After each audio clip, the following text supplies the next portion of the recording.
John chapter 7। यूहन्ना रचित सुसमाचार 7 अध्याय को ध्यान करें। इस अध्याय में 53 वचन लिखा गया है। पहले आयत से, इन बातों के बाद यीशु गलील में फिरता रहा, क्योंकि यहूदी उसे मार डालने का यत्न कर रहे थे। इसलिए वह यहूदिया में फिरना ना चाहता था। यीशु मसीह ने यहूदिया में फिरना नहीं चाह रहे थे। There is no possibility for him to stay in Judea। यहूदिया वास्तविक तौर से अगर हम देखें तो यरूशलेम के प्रांत है। वहाँ प्रभु रहने के लिए नहीं हो रहा है, इसलिए उन्होंने गलील में फिरते रहे हैं। गलील में इसी अध्याय में छोड़ने का संदर्भ भी देख सकते हैं। गलील में वो फिरते रहे हैं क्योंकि उनको मार डालने के लिए यहूदियों ने घूम रहे थे, यत्न कर रहे थे। यहाँ यीशु मसीह प्रभु ने उनको अपने आप त्याग करने का समय जब तक आए नहीं तब तक अपने आप को प्रोटेक्ट कर रहे थे। वो एस्केप हो रहे थे। देखिए, यहाँ वो बुद्धि के रूप में अपने व्यवहार कर रहे हैं। कौन सा अनुकूल है, कौन सा प्रतिकूल है, वो दोनों योजना के रूप में डालकर वो आगे बढ़ रहे थे। आज जितने भी प्रचारक लोग हैं, जितने भी सेवक लोग हैं, अनुकूल और प्रतिकूल की परिस्थितियों का जो सोच फर्क रहकर जी रहे हैं, चल रहे हैं। क्या पॉसिबिलिटीज एंड इम्पॉसिबिलिटीज, उनके बारे में सोच यीशु मसीह को ही है। आज हम लोग भी सोचना है ना।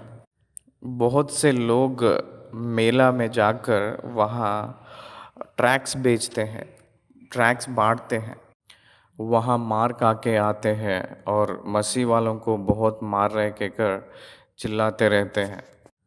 कुछ लोग पुण्य क्षेत्रों के पास जाकर वहाँ भी ट्रैक्स बांटते रहते हैं।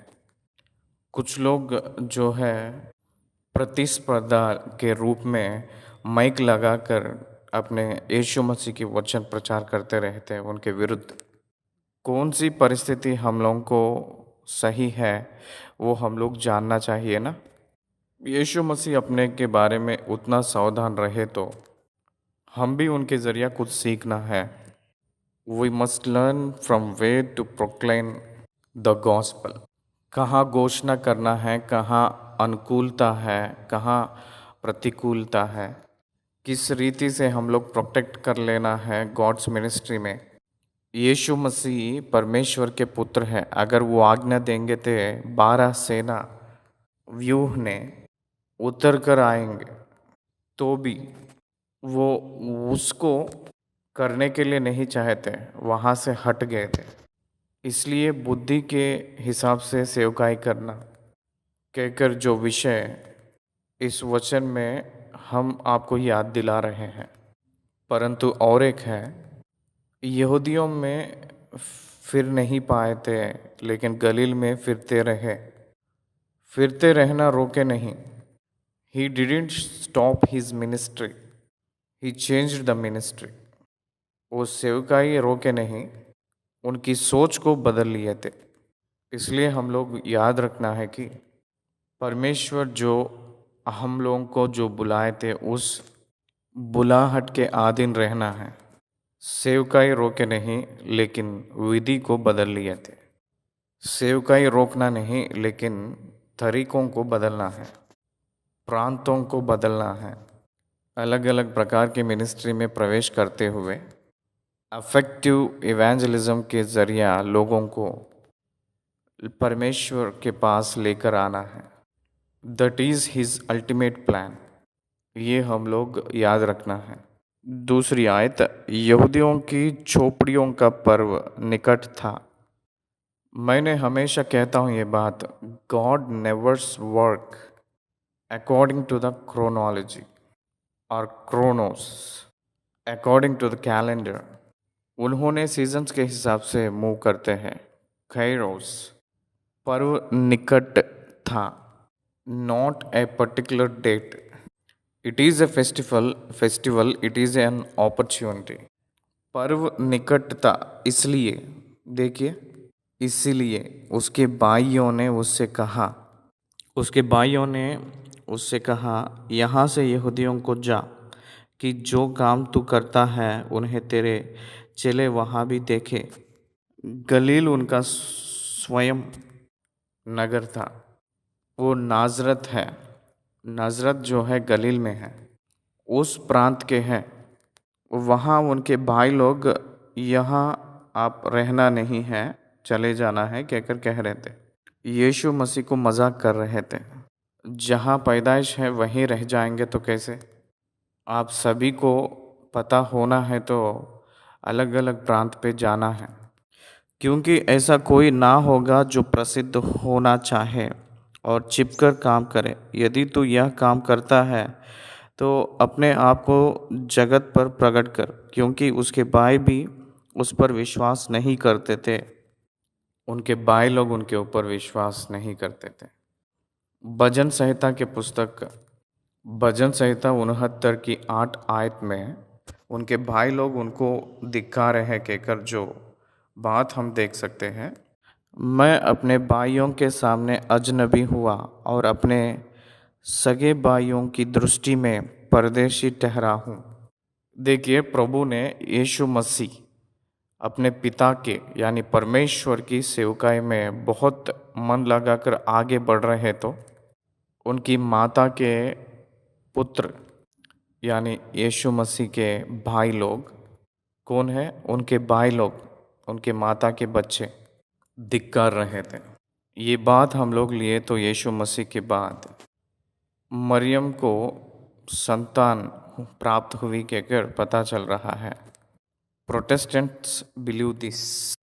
कैथोलिक्स इसको मानते नहीं। माँ को और भी संतान है कहकर कहेंगे तो मानते नहीं। प्रोटेस्टेंट्स मानते हैं।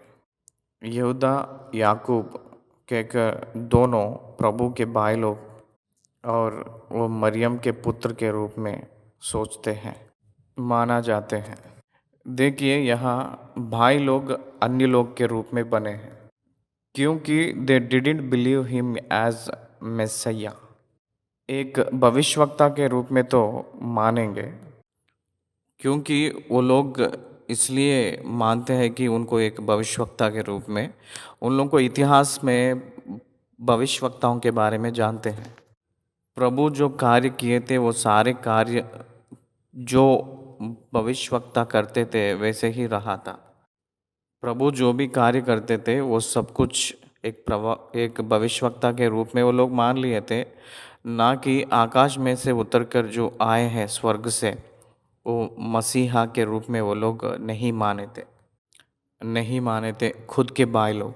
ये लोग जो कहते उस बातों में एक लॉजिक है, वो ये है कि आप जो करते हैं उस कार्य है ना, क्योंकि ऐसा कोई ना होगा जो प्रसिद्ध होना चाहे और छिपकर काम करे।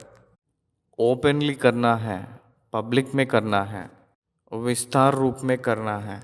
यहाँ दुनिया के तौर एक विषय वो लोग उठाए हैं। कोई भी एक व्यक्ति प्रसिद्धि होना चाहे तो वो चिप नहीं रहेगा। He will publicise himself. उसकी एटीट्यूड ऐसा रहता है कि मैं बहुत बढ़ना है और प्रसिद्धि होना है।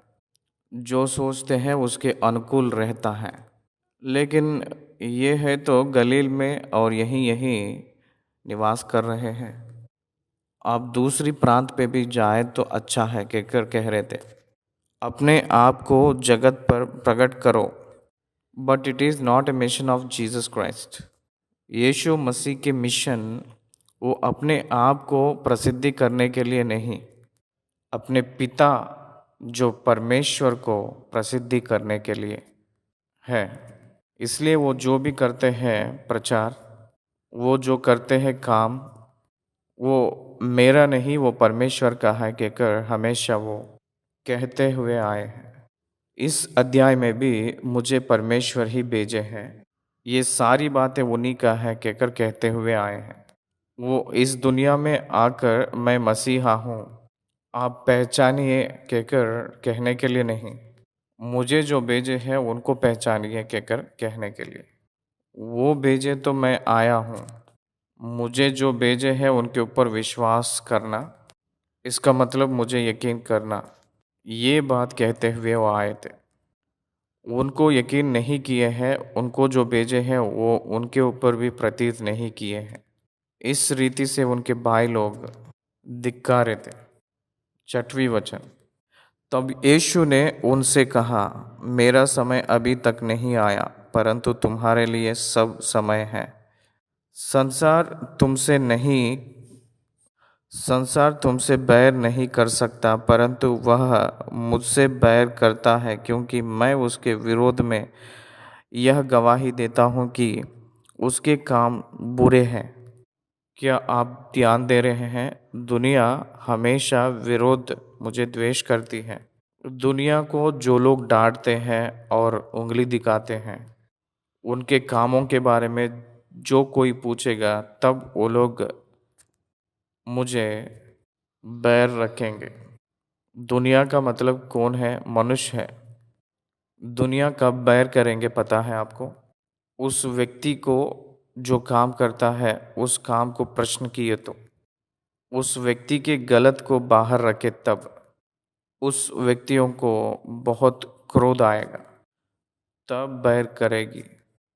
हेरोदेस ने जो रखवाली रखा है हेरोदियास को, बपतिस्मा देने वाला यूहन्ना को बैर करके उनका सर चाहा था। कारण क्या है? सारी देश चुप रही थी, लेकिन बपतिस्मा देने वाला यूहन्ना खंडन किए थे उसकी व्यवहार को। इसलिए बपतिस्मा देने वाला यूहन्ना खंडन करने के कारण से उनका सर कट गया था। हेरोदियास ने अपने पुत्री से नाट्य करवाकर हेरोदेस से वचन को प्राप्त करके बपतिस्मा देने वाला सर मांग कर उनको मार डलवा दिए थे। वो लोग बैर किए थे। कारण क्या है वो लोग बैर करने के लिए?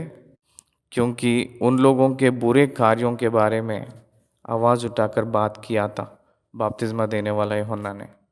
इसलिए इस दुनिया में कोई भी हो, दुनिया के बैर के बारे में बात किए तो, दुनिया के बुराई के बारे में बात किए तो उन लोग बैर करेंगे। Look at the political parties today. एक एक पार्टी वाले दूसरे पार्टी को बैर रखने के कारण क्या है? उन लोग बहुत से बुरे काम और जो कमियां करते हैं, इसलिए इस दुनिया में ये आम स्थिति है कहकर यीशु मसीह भी यही बात कह रहे थे। मेरे समय अभी परिपूर्ण नहीं हुआ। आठवीं आयत। तुम पर्व में जाओ, मैं अभी इस पर्व में नहीं जाता, क्योंकि अभी तक मेरा समय पूरा नहीं हुआ। यह उनसे ये बात कहकर गलील ही में रह गया।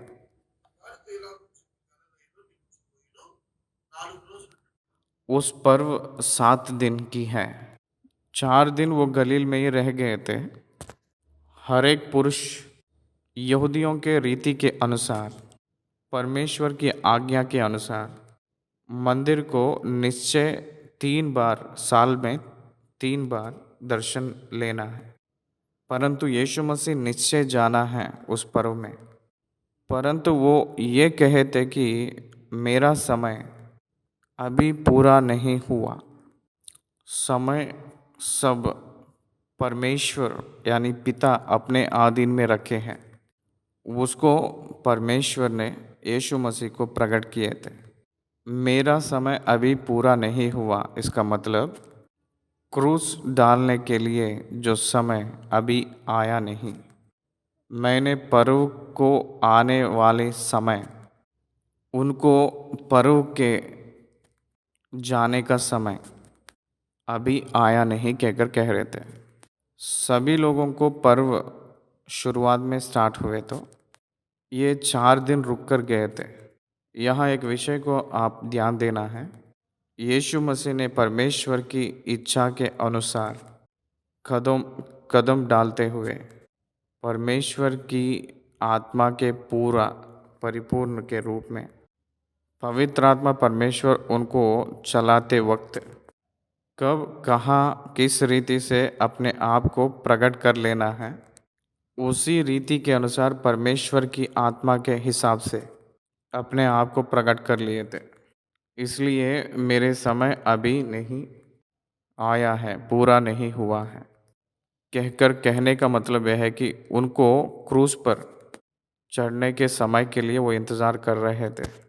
यहाँ एक बात ग्रहण कीजिए, कोई भी एक व्यक्ति एक सजा को एक खतरा से बचने के लिए प्लान करते हैं, लेकिन यीशु मसीह किसके लिए प्लान कर रहे हैं? उनकी समय परिपूर्ण नहीं हुआ है, इसलिए उसके लिए वो तैयार होकर जा रहे थे। इसलिए मार्कुस 10 अध्याय 45 में, क्योंकि मनुष्य का पुत्र इसलिए नहीं आया कि उसके सेवा टहल की जाए, पर इसलिए आया कि आप सेवा टहल करें और बहुतों की छुड़ौती के लिए अपना प्राण दें। इसको ग्रहण करिए, यीशु मसीह क्रूस के लिए ही आए हैं। यीशु मसीह अपने लिए अपने प्राण देने के लिए नर अवतार लेकर आए हैं कहकर हर एक व्यक्ति ये विषय को जानना चाहिए। पर्व पे मैं नहीं आऊँगा कहकर नहीं कहे थे, इसका मतलब मैं अभी नहीं आऊँगा कहकर कह रहे थे।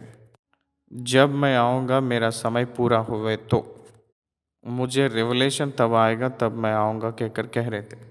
ये है वो कह रहे थे, परंतु उनके भाई लोग पर्व पे चले गए के बाद में परंतु जब उसके भाई पर्व में चले गए तो वह स्वयं भी प्रगट में नहीं, परंतु मानो गुप्त रूप में सीख गया।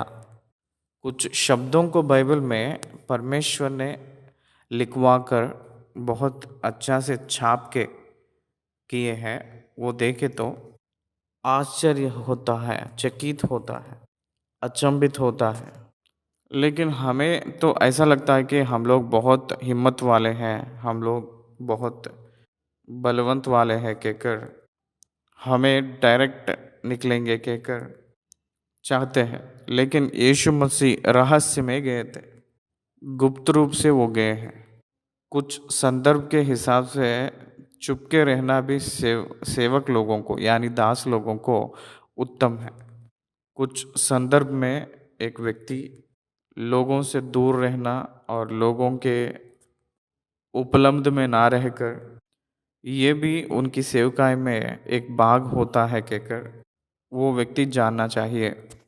परमेश्वर उनके काम उनके जरिया करवाना चाहते हैं तो ही प्रोटेक्ट हिज सोल, उसके प्राण के बारे में भी सोचते हैं परमेश्वर ने।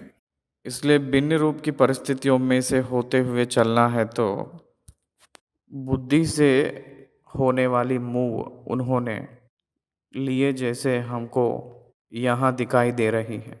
11 आयत, यहूदी पर्व में उसे यह कहकर ढूंढने लगे वह कहाँ है। क्यों ढूंढने लगे हैं?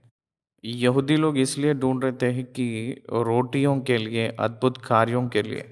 12 आयत, और लोग में उसके विषय में चुप चुप के बहुत सी बातें हुई। कुछ कहते थे कि वह भला मनुष्य है और कुछ कहते थे नहीं वह लोगों की बरमाता है।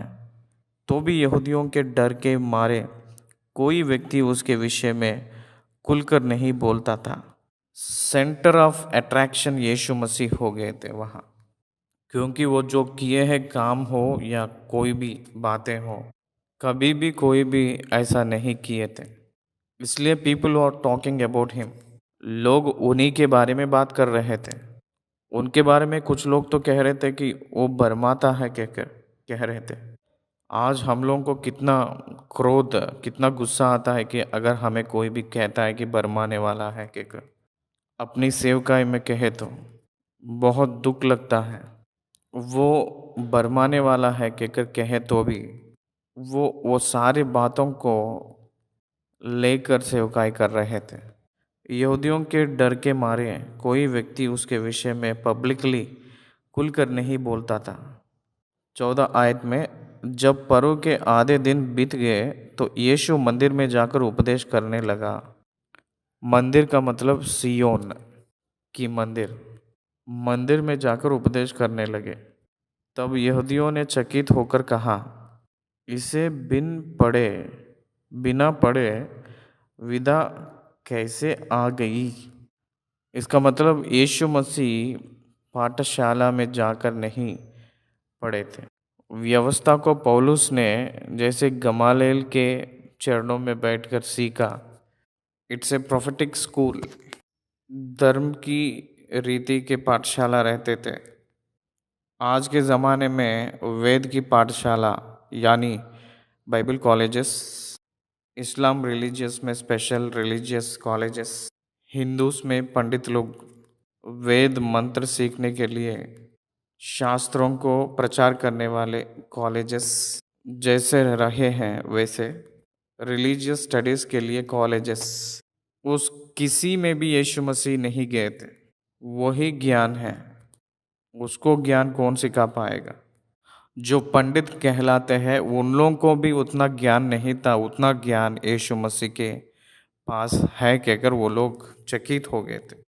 यीशु ने उन्हें उत्तर दिया, मेरा उपदेश मेरा नहीं परंतु मेरे भेजने वाले का है। यदि कोई उसकी इच्छा पर चलना चाहे तो वह इस उपदेश के विषय में जान जाएगा कि यह परमेश्वर की ओर से है या मैं अपनी ओर से कहता हूँ।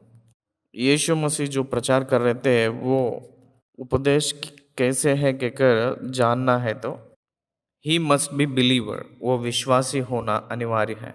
वो विश्वासी होकर रहे तो तब पता चलेगा कि यीशु मसीह किस प्रकार के उपदेश कर रहे हैं। इवन टुडे एक व्यक्ति उद्धार पाए तो परमेश्वर की वचन परमेश्वर की ओर से हो रहा है या मनुष्यों की ओर से हो रहा है, बहुत इजी रूप में सेंस कर सकते हैं। जो अपनी ओर से कुछ कहता है वह अपने ही बड़ाई चाहता है, परंतु जो अपने भेजने वाले की बड़ाई चाहता है वही सच्चा है और उसमें अधर्म नहीं। अपना प्रचार, अपना उपदेश अपने को पहचान के लिए नहीं, वो स्वकीय महिमा, स्वकीय बड़ाई के लिए दिखाई देता है। नहीं तो परमेश्वर के लोग पहचानने के लिए है क्या? वो सच्चाई का उपदेश है। एलिया जब उपदेश किया था उस समय क्या कहा था? जीवित परमेश्वर को विश्वास किए तो, परमेश्वर के ऊपर विश्वास किए तो, इसका मतलब दैट इज द ऑप्शन। मुझे अंगीकार करो कहकर नहीं कहा था एलिया ने। इजराइलियों ने बाल देवता सच्चा परमेश्वर है तो उसके पीछे चलिए, अगर यहोवा ही परमेश्वर है तो उनके पीछे हो लीजिए कहकर एक सवाल दिए थे। उनके उपदेश में वो अपने आप प्रकट करने के लिए ये चाह रहे थे कि वो अपने आप को नहीं दिखाना चाह रहे हैं, लेकिन यहोवा परमेश्वर को दिखाना चाह रहे हैं। सच्चाई सेवक कोई भी हो वो अपने स्व की महिमा को, बड़ाई को नहीं चाहता। The real one who called by God will search God's glory and seeks God's word. परमेश्वर की महिमा को खोजता है जो बुलाया गया है उस सेवक ने, और वो उपदेश के लिए ही जीता है। उपदेश करते हुए वो जीता है, उतना ही, ना कि जो अपने जीवन जीने के लिए जो चुन लेता है उपदेश करना, वो अपने स्व की बड़ाई के लिए जीता है। उपदेश करते हुए जीना चाहिए, उपदेश करते हुए कमाना चाहिए कहकर जो चाहता है अपने खुद की महिमा को ढूंढता है। यह यीशु मसीह उस प्रकार की व्यक्ति नहीं है कहकर बता रहे थे। 19 आयत, क्या मूसा ने तुम्हें व्यवस्था नहीं दी तो भी तुम में से कोई व्यवस्था पर नहीं चलता? तुम क्यों मुझ पर डालना, क्षमा कीजिए, तुम क्यों मुझे मार डालना चाहते हो?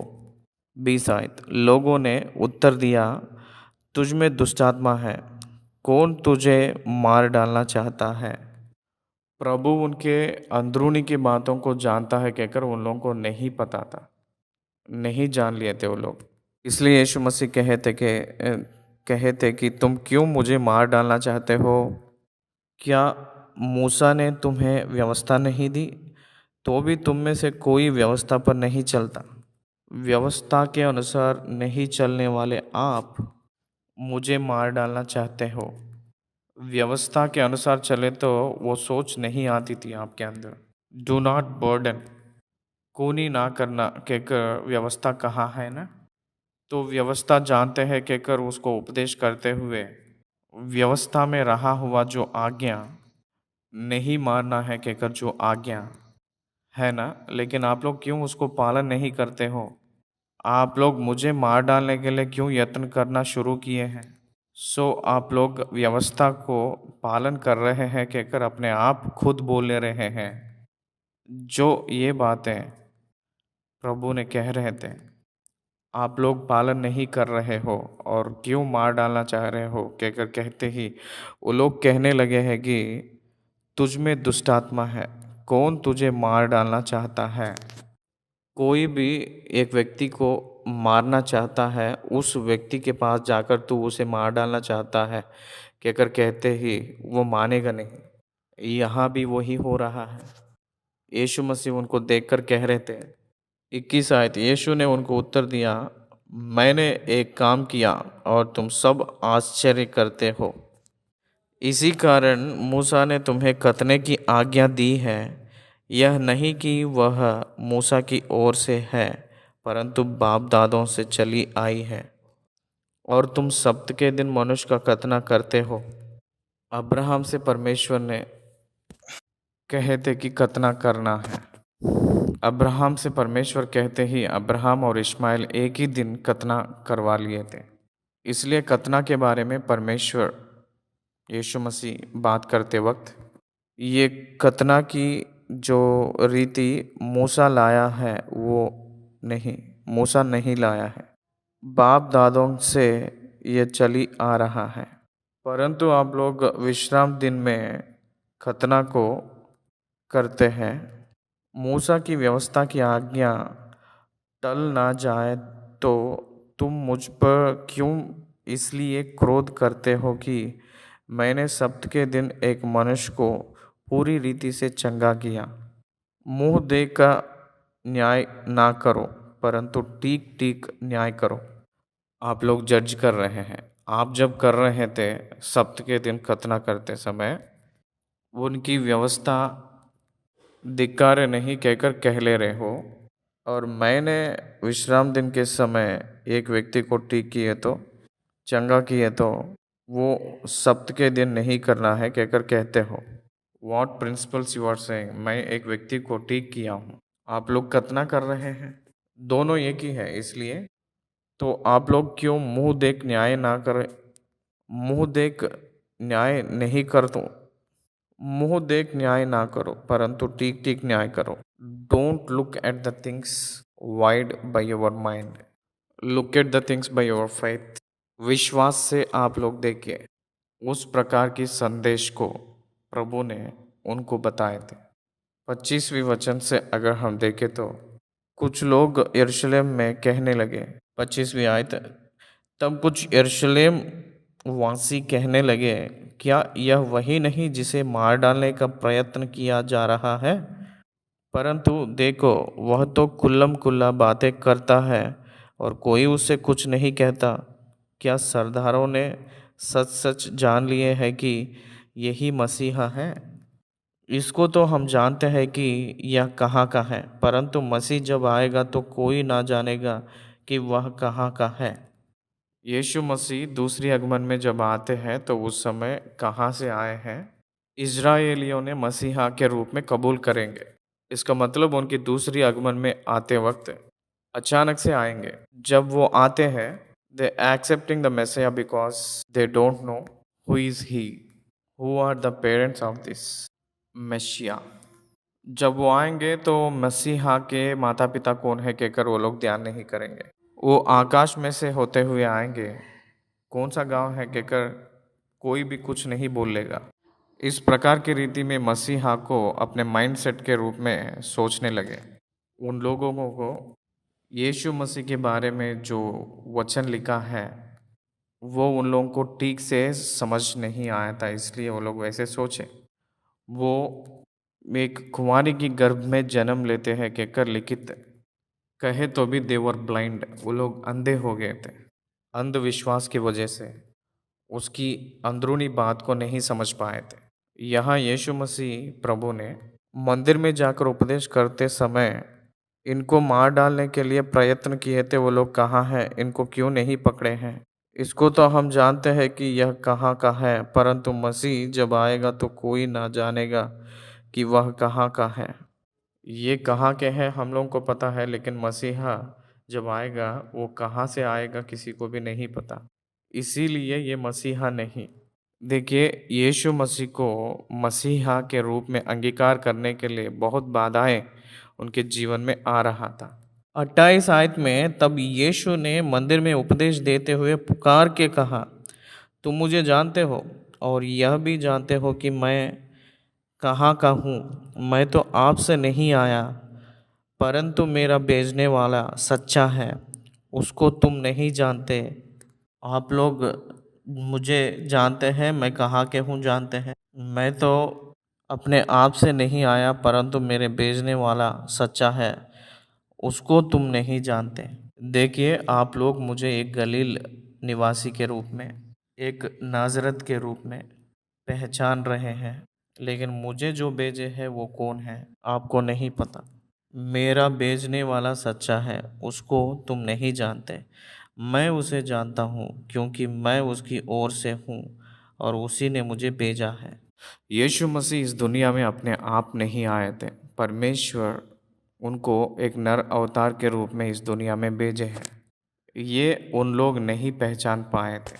यीशु मसीह के गांव, यीशु मसीह के प्रांत वो लोग जान लिए हैं, लेकिन यीशु मसीह वास्तविक रूप में कहाँ हैं उन लोग नहीं ग्रहण कर पाए थे। तब ही नहीं, आज भी नहीं ग्रहण करते हैं। स्वर्गलोक में जो रहे हैं वो परमेश्वर भेजे हैं, कहकर आज भी नहीं जानते हैं। 30वीं वचन, इस पर उन्होंने उसे पकड़ना चाहा तो भी किसी ने उस पर हाथ ना डाला, क्योंकि उसका समय अब तक ना आया था। किसी ने उस पर हाथ ना डाला, उनके समय अभी आया नहीं, उनको पकड़ने का समय। इसलिए हरेक को एक समय है, हरेक को एक समय नियमित किए हैं, निर्णय किए थे उस समय में सब लोग, उस समय में ही वो होगा। यीशु मसीह को पकड़ने का भी एक समय है, उस समय में ही वो लोग पकड़ पाएंगे। वो समय नहीं आया था, इसलिए उनके ऊपर हाथ भी नहीं लगाए थे। इसको पहचानिए, वो उन्हीं के बीच में घूमते रहे तो भी उनको नहीं पकड़ पाए थे। इसलिए everything in the light of Jesus Christ, anoint to the time of God, plan of God. परमेश्वर की योजना के अनुसार, परमेश्वर की इच्छा के अनुसार ही हुआ है, ना कि यीशु मसीह के जीवन में ये जो घटनाएं और एक रीति से नहीं। उसी प्रकार हमारे जीवन में भी जो घटनाएं होते हैं परमेश्वर की योजना में उन्हीं की इच्छा के अनुसार होता है, कहकर हम लोग क्यों नहीं पहचान पा रहे हैं। Let us weight upon God, let us depend on God. परमेश्वर के ओर थाकेंगे, इंतज़ार करेंगे, परमेश्वर के ऊपर निर्भर होंगे। अपने जीवन में कौन सा काम कब कब, कौन से स्थान में, किस व्यक्तियों के बीच में, किस रीति से हम लोग दिखना है, उनकी योजना है, वो अपने आप परमेश्वर प्रकट करेंगे। उसी प्रकार में हम लोग चलना है। वही मूसा ने उनके जंगली की मार्ग में, यात्रा में फॉलो हुआ है। फिर भी भीड़ में से बहुत से लोग ने उस पर विश्वास किया और कहने लगे, मसीहा जब आएगा तो क्या इससे अधिक आश्चर्य कर्म दिखाएगा जिसने जो इसने दिखाए। देखिए, लोगों की माइंडसेट कितने अचंभ रीति में है। ये मसीहा नहीं है कहकर वही लोग कह रहे थे। अगर मसीहा आएंगे तो ये जितने आश्चर्य काम किए हैं इससे अधिक करेंगे क्या? इसका मतलब मसीहा से भी बढ़कर कोई नहीं है कहकर वो लोग जानते हैं। तो यही वो मसीहा कहकर क्यों नहीं मान रहे हैं? क्योंकि उन लोग अपने हृदय के कठिनाई के वजह से उनको नहीं जान पाए थे। 32वीं वचन, फरीसियों ने लोगों को उसके विषय में ये बातें चुपके चुपके करते सुना और प्रधान याजक और फरीसियों ने उसे पकड़ने को सिपाही भेजे। जब लोगों की ओर से जो यीशु मसीह के बारे में पॉजिटिव वर्ड्स आ रहा था, तब फरीसियों को और याजक लोगों को मन में बहुत बिंद डाली हो रहा था। नेचुरली एक ही प्रोफेशन में रहने वालों को कंपटीशन रहेगा, but Jesus did not feel it. यीशु मसीह अपने काम करते हुए आगे बढ़ रहे थे, ना कि प्रधान याजक लोगों को कभी भी कंपटीशन के रूप में नहीं थे। लेकिन प्रधान याजक लोग हमें छोड़कर चले जाते हैं शायद कहकर डर से यीशु मसीह के कंपटीशन पे आए थे। जो लोग कंपटीशन के रूप में बाकी लोगों को मानते हैं, वो एक सही जागरूकता नहीं रहे हुए लोग हैं। सच्चे विश्वासी है तो ये बात को ग्रहण करना है। नो कंपटीशन, ये हम लोग दुनिया में एक रीति के रूप में बात करते हैं। परमेश्वर ने आपको एक काम के लिए नियमित किए तो उस काम के लिए दूसरा व्यक्ति को नहीं नियमित करेंगे। You don't need to compete with anybody for God given work. मैंने बहुत से संदर्भ में जब मैं बैठकर सोचता हूँ, मैंने इतनी हजारों संदेश दिया था, मेरे जैसे कोई कर रहे हैं कहकर सेंस करके देखा था। कुछ लोग वही संदेश को डिफरेंट टाइटल्स के रूप में, डिफरेंट संदेश के रूप में बहुत से रखते हुए आ रहे हैं। मैंने तो 21 सालों से जो मैं किया था वही रखते हुए आया हूँ। उस क्षण में परमेश्वर जो दिए हैं उसी सोच। Why are you searching for others episodes? मैंने इस सेवकाई ने तुझे दिया हूँ तो दिया हूँ। जो तुझे दिया हूँ वो करते हुए आगे बढ़ो, वो दूसरों को नहीं दिया हूँ। बहुत से लोग बाइबल ग्रंथ को जेनेसिस टू रेवलेशन एक्सप्लेन करने के लिए यत्न तो किए हैं। जो मैंने किया था वीडियो के जरिए व्याख्यान यानी स्पष्टीकरण, अभी तक कोई नहीं किया है। ये मैंने अपने आप को नम्र करके बोल रहा हूँ ये बात। There is no competition in the world for me. वो परमेश्वर जो दिया हुआ काम है, परमेश्वर ही वो करते हुए आगे बढ़ाएंगे। वो दूसरों को किसी को भी देंगे नहीं। अगर मुझसे भी अधिक कोई करेगा तो वो परमेश्वर करवाया था, ना कि एक मनुष्य करने वाला नहीं। एक मनुष्य नहीं कर सकता है वो। मेरे जीवन में वो कंपटीशन नहीं होगा। इसलिए याद रख लीजिए, God never allow the competition among Christians. इस दुनिया में हम लोग कॉम्पिटेट करेंगे कहकर जो शब्द भी अपने सोच में भी नहीं आना है, क्योंकि you are appointed for the straight job to the government of lot.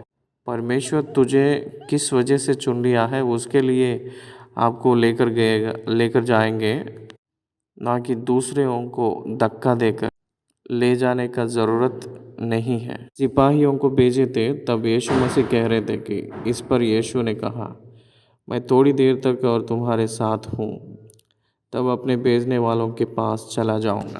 यीशु मसीह के स्टेटमेंट्स देखिएगा, मैं कुछ देर तक रहूँगा, तुम्हारे साथ हूँ और अपने भेजने वाले के पास चला जाऊँगा। तब तुम मुझे ढूंढोगे परंतु नहीं पाओगे, और जहाँ मैं हूँ वहाँ तुम नहीं आ सकते। This is the confusion. यहूदी लोगों को कन्फ्यूजन हो रहा था कि कहाँ जाएंगे और कहाँ ढूंढेंगे। यहूदी लोग जहाँ नहीं जाते हैं वो स्थान कोई है कि अगर पूछेंगे तो वो अन्य लोगों के स्थान पे नहीं जाएंगे। इसका मतलब ग्रीस देश में चले जाकर वहाँ प्रचार कर लेगा क्या कहकर सोच उनके मन में आया था। 35 में इस पर यहूदियों ने आपस में कहा, यह कहा जाएगा कि हम इसे ना पाएंगे। क्या वह उनके पास जाएगा जो यूनानियों में तितर बितर होकर के रहते हैं और यूनानियों को भी उपदेश देगा? They are debating among themselves, they are discussing among themselves. उन लोग में वो खुद सोचने लगे। अब ध्यान किए हैं, यीशु मसीह हर एक बात उनके सामने वालों को सोचने के लिए मौका दे रही है। उनके बातें दूसरे लोगों को सोचने के लिए प्रभावित की है। डिबेटेबल टॉक्स हुआ है उनके बातें। 37 से लेकर 39 तक जो बातें यहाँ लिखा है ये पवित्र आत्मा के बरसाव के बारे में बात कर रहे थे। यूहन्ना रचित सुसमाचार 4 अध्याय में जो कहते ये बात यही है। पर्व के अंतिम दिन जो मुख्य दिन है, यीशु खड़ा हुआ और पुकार कर कहा, यदि कोई प्यासा हो तो मेरे पास आए और पिए। जो मुझ पर विश्वास करेगा, जैसा पवित्र शास्त्र में आया है, उसके हृदय में से जीवन के जल की नदियाँ बह निकलेगी। उसने यह वचन पवित्र आत्मा के विषय में कहा, जिसे उस पर विश्वास करने वाले पाने पर थे, क्योंकि आत्मा अब तक ना उतरा था, क्योंकि यीशु अब तक अपनी महिमा को ना पहुंचा था। पर्व के अंतिम दिन जो मुख्य दिन है, यीशु खड़ा हुआ और पुकार कर कहा, यदि कोई प्यासा हो तो मेरे पास आए और पिए। जो मुझ पर विश्वास करेगा, जैसा पवित्र शास्त्र में आया है, उसके हृदय में से जीवन के जल की नदियाँ बह निकलेगी। उसने यह वचन पवित्र आत्मा के विषय में कहा, जिसे उस पर विश्वास करने वाले पाने पर थे, क्योंकि आत्मा अब तक ना उतरा था, क्योंकि यीशु अब तक अपनी महिमा को ना पहुंचा था। इसलिए यीशु मसीह महिमा हुए के बाद में पवित्र आत्मा इस दुनिया में आएगा। 40वीं वचन। तब भीड़ में से किसी ने ये बातें सुनकर कहा, सचमुच यही वह भविष्यवक्ता है। सचमुच यही वह भविष्यवक्ता है। देखिए, यूहन्ना रचित सुसमाचार 1 अध्याय की 22 में बपतिस्मा देने वाला यूहन्ना से उन लोग वहाँ जो है उन लोग पूछे थे। तब उन्होंने उससे पूछा, पिता तू है कौन? तब उन्होंने उससे पूछा, फिर तू है कौन, ताकि हम अपने भेजने वालों को उत्तर दें, तू अपने विषय में क्या कहता है? 21 में लिखा है, तब उन्होंने उससे पूछा, तो फिर कौन है? क्या तू एलिया है? उसने कहा, मैं नहीं हूँ। तो क्या तू वह भविष्यवक्ता है? वह भविष्यवक्ता कहकर जो बात को लेकर मोहम्मद के भाई लोग कहते हैं कि प्रोफेट मोहम्मद के बारे में यहाँ कहा गया है, कहकर कहते हैं, मूसा ने मेरे जैसे भविष्यवक्ता आपके भाई लोगों में से कहकर कहते हुए परमेश्वर ने भेजेगा कहकर, और आप लोग उनके बात मानना है कहकर कहे थे। उसी को पतरस ने प्रेरितों के ग्रंथ में उनकी उपदेश में वो भी यही बातें कहे थे। प्रेरितों के काम 3 अध्याय उसकी 22 वचन में 22 आयत, जैसे कि मूसा ने कहा, प्रभु परमेश्वर तुम्हारे भाइयों में से तुम्हारे लिए मुझसा एक भविष्यवक्ता उठाएगा, जो कुछ वह तुमसे कहे उसकी मानना, उसकी सुनना। मूसा जो कहे थे कहकर पतरस ने कह रहे थे। उस भविष्यवक्ता, वह भविष्यवक्ता का मतलब मूसा जो कहा है वह भविष्यवक्ता। तो इसलिए यहाँ भी लोगों ने सचमुच यही वह भविष्यवक्ता कहकर कह रहे थे।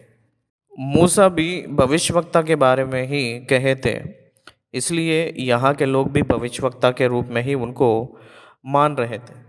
दूसरे ने कहा यह मसीह है, परंतु कुछ ने कहा, क्यों, क्या मसीहा गलील से आएगा? क्या पवित्र शास्त्र में यह नहीं आया कि मसीहा दाऊद के वंश में से और बेतलहम गांव से आएगा, जहां दाऊद रहता था? अतः उसके कारण लोगों में फूट पड़ी। उसने से कुछ उसे पकड़ना चाहते थे, परंतु किसी ने उस पर हाथ ना डाला। मसीहा बेतलहम में से ही आएगा, तो यीशु मसीह बेतलहम वासी ही तो है। वो समाचार उन लोगों को नहीं है। 33 साल हो चुका है उन लोगों को। उनके निवास स्थान नजरत गलील में है। क्या नजरत से कोई भला आता है? नतानिएल भी यूहन्ना की पहली अध्याय में पूछा गया जैसा दिखाई देती है। इसलिए यीशु मसीह प्रभु ने मसीहा के रूप में वो आए तो बेतलहम से आएगा ना, तो गलील की ओर से क्यों आए हैं कहकर उन लोग फूट पड़े थे। ये पूरा यरूशलेम में हो रहा है, क्योंकि यीशु मसीह पर्व में आए थे, तो इसलिए पर्व में ये पूरा डिस्कशन हो रहा था। ये गलील के है कहकर नाम आया है ना।